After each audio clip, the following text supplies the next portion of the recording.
Pinagtulungang kolektahin ng lokal na pamahalaan, MMDA at pribadong sektor ang tambak ng basurang naiwan sa mga kalsadang dinaanan kahapon ng traslasyon. Nagsagawa rin ng flushing matapos mamanghi ang ilang lugar. Nakatutok si Jonathan Andal. Ang dagat ng debotong nakiisa sa traslasyon ng Poong Jesus Nazareno. Sinundan ng namumutiktik na basura sa mga kalye ng Quiapo. Tumpok-tumpok ang mga kalat na kusa na ring winalis ng mga nagtitinda rito bago sila nagbukas ng pwesto.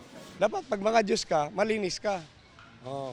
Hindi yung mga Diyos ka tapos balasubas ka naman kung saan-saan mo itatapon yung mga pinagkainan mo.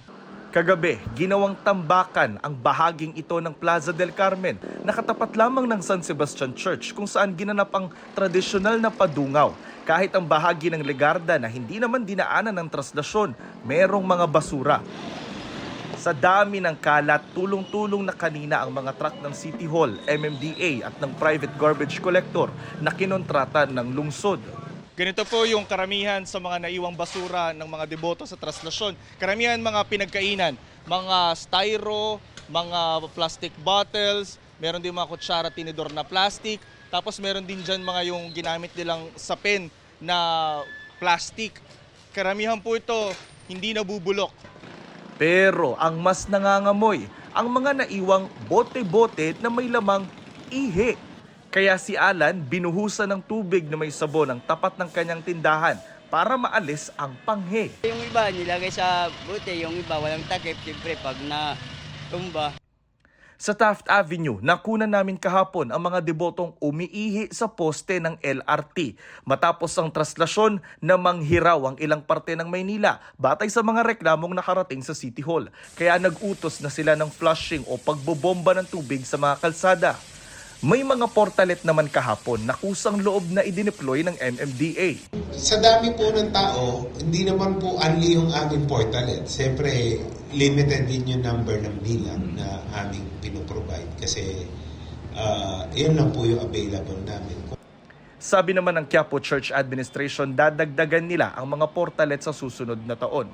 Ang nahakot na mga basura sa Traslasyon 2025 umabot sa higit 100 truck o halos 400 toneladang basura ayon sa Manila Department of Public Services.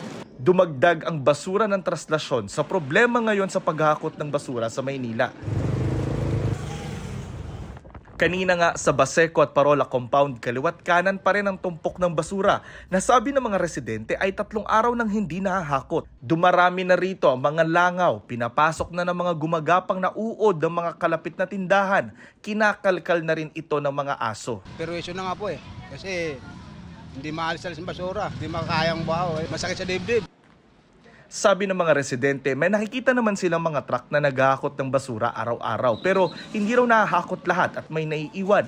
Idinulog namin ito sa Manila DPS at kanina ipinahakot na ang mga natitirang basura roon. Unti-unti na pong nagiging stable ang pagkolekta ng basura. Ina-expect po namin ngayong week po matatapos na po yan. Para sa GMA Integrated News, Jonathan Andal, nakatutok, 24 oras.